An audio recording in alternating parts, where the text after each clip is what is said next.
Hello everyone, my name is Victor, founder of Time and Spec Photography. How long have you been working in the photography industry? 10 years? What is your expertise in photography? Humans. What do you mean humans?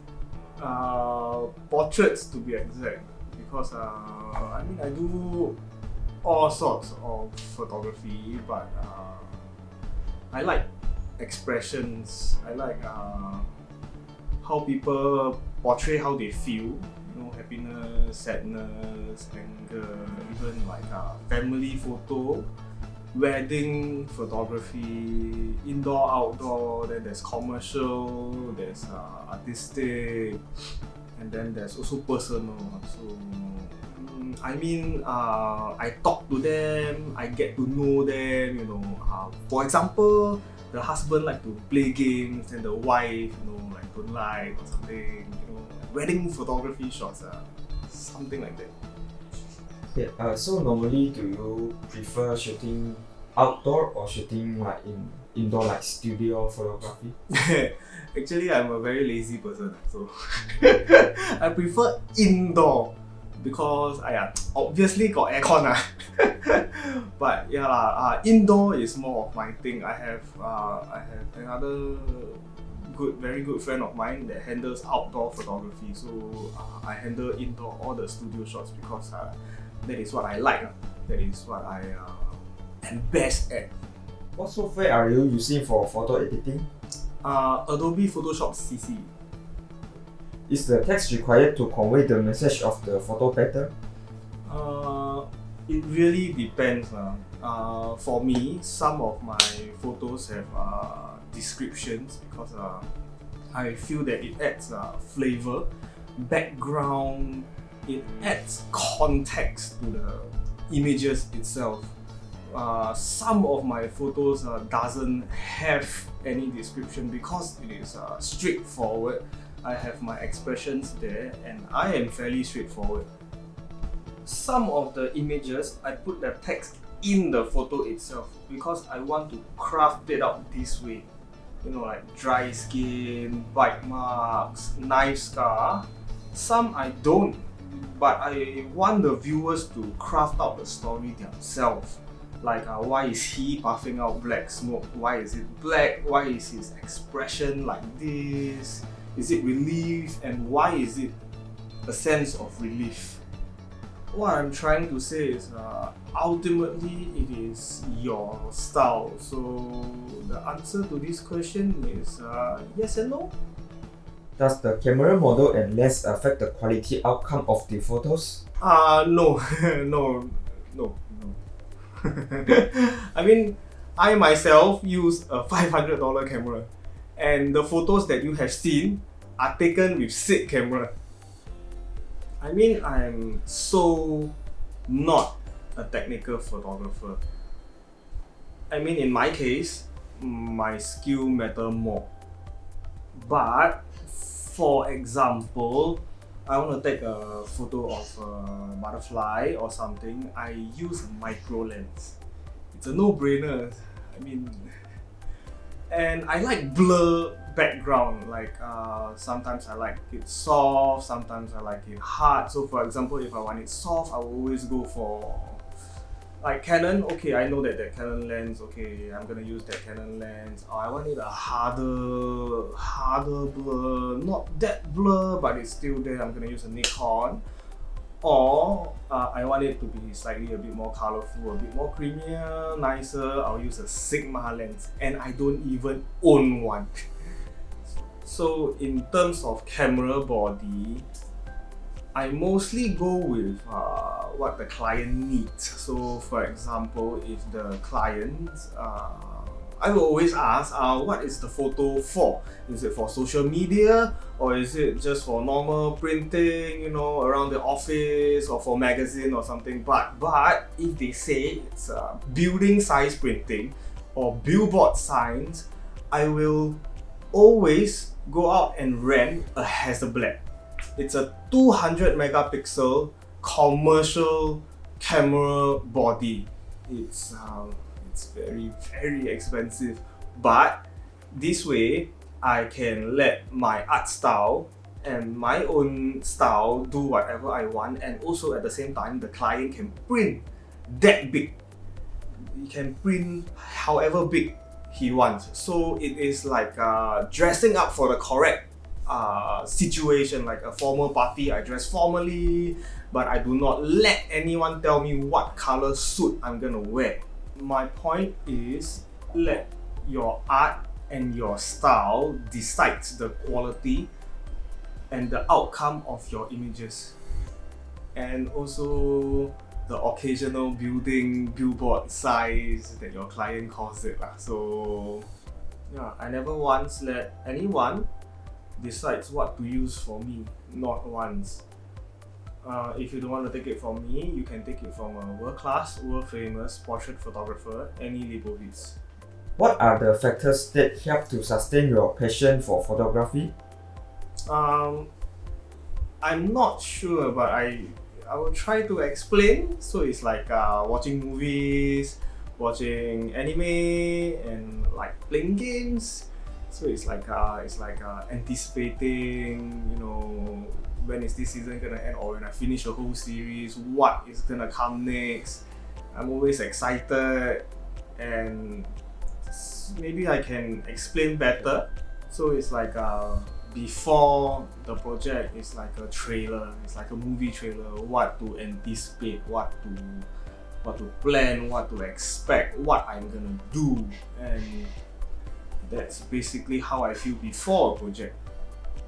So it's like during a project, it's like gaming. How am I gonna do this? How am I gonna capture this? How am I gonna retouch this? What sword am I gonna use? What shield I'm gonna use? What armor am I gonna wear? And then how do I best portray it my way? And after a project, what's gonna come? What genre? Is it family, wedding, professional, art, or commercial? So to answer your question, it's like how does it sustain my passion and all that? It is my work, and at the same time it is my hobby.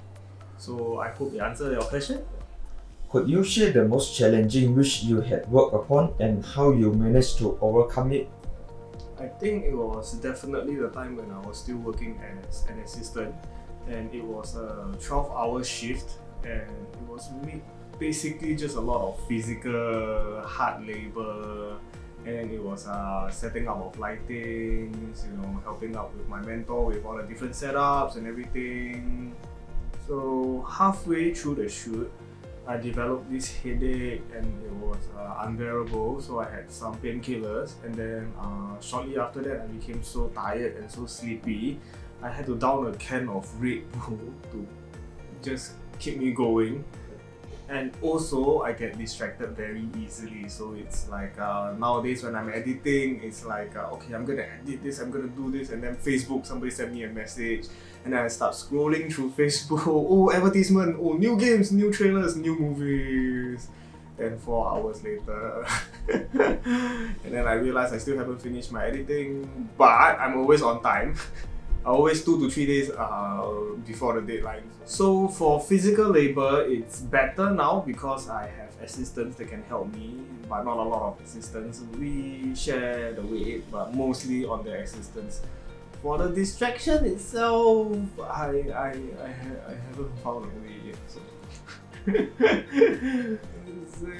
it happens sometimes. I'm only human. Plus it's Facebook, it's Instagram, so I cannot avoid that.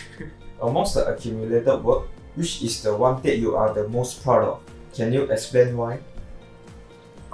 That is a good question. A question which I didn't think or bother about it until now. If I'm to point some out, it's definitely all the ones that have my friends in it. Because what you see, the images, is what I want you to see, the purpose of the image. But to me, back when I was still experimenting, I use a lot of my friends.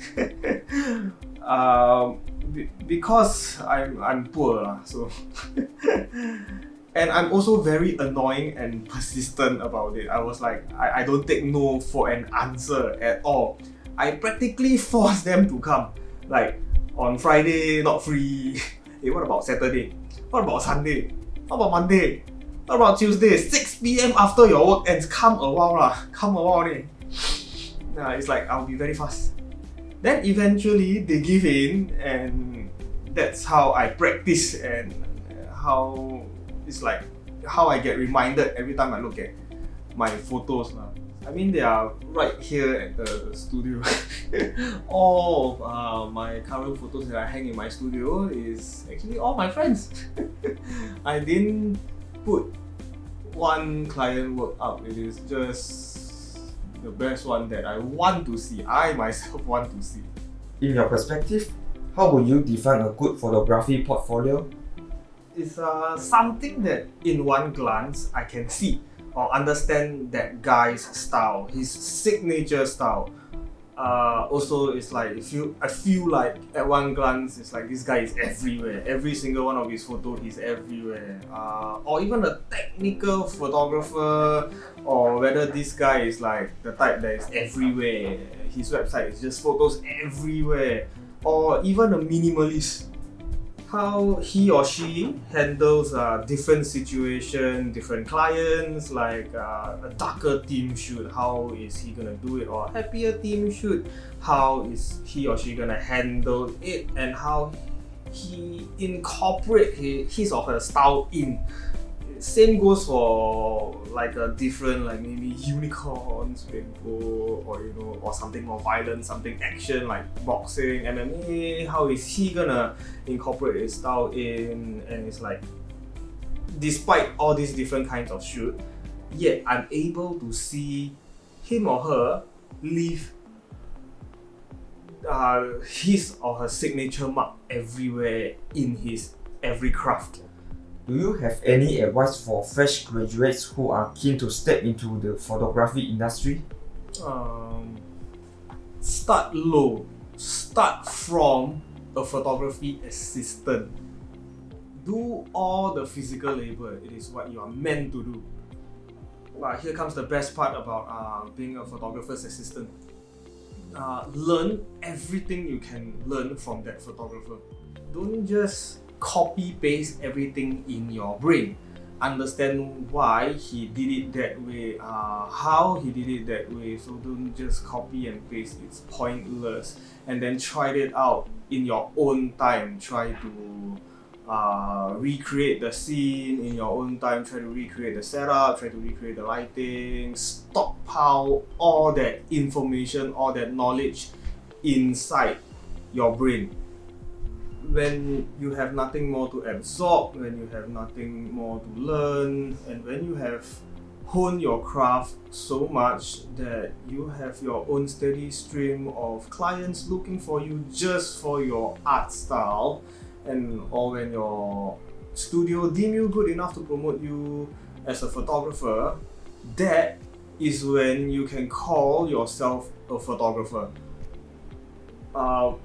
What I'm trying to say is, and my point is, learn everything you can learn after you are graduated. Start very low, stockpile all the knowledge. Don't be afraid to start from an assistant photographer, no matter how bad the pay is and everything. The main thing that you are working for is the main photographer's skill. So this is my advice to all the fresh graduates trying to step into the photography industry. Lastly, thank you Victor for this interview, although he has a very tight schedule. Thank you very much.